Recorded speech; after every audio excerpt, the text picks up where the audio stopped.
কয়েকদিন ধরে ক্রমেই দুর্গন্ধ ছড়াচ্ছিল। তার উৎস খুঁজতে গিয়ে দেখা গেল এক রোমহর্ষক দৃশ্য। সেখানে পড়ে আছে একটি গলিত দেহ। সেটি ঘিরে জড়ো হয়েছে উৎসুক মানুষ। উৎসুক মানুষের ভিড় ঠেলে কয়েক পা এগোতে দেখা গেল মর্মান্তিক সেই দৃশ্য।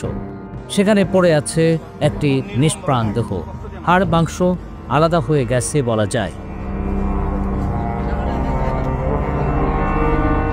ঘটনাস্থল হবিগঞ্জের মাধবপুর উপজেলার মনতলা অপরূপা স্কুলের পশ্চিম পাশের জঙ্গল। মরদেহটি স্থানীয় ফারুক মিয়া নামের এক ব্যক্তির বলে ধারণা করা হচ্ছে।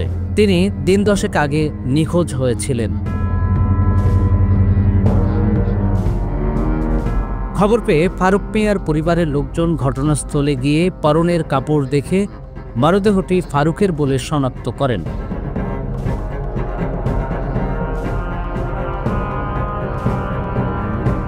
মাধবপুর থানার ওসি আব্দুল্লাহ আল মামুন বলেন, ময়না তদন্তের কাজ চলছে, পরবর্তীতে আইনানুগ ব্যবস্থা নেওয়া হবে।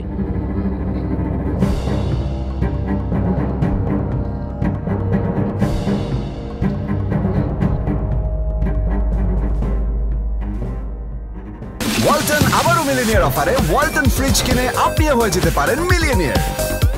মিলিনিয়ার ছড়াছড়ি দেশ জুড়ে, এটা শুধু ওয়ালটনই পারে।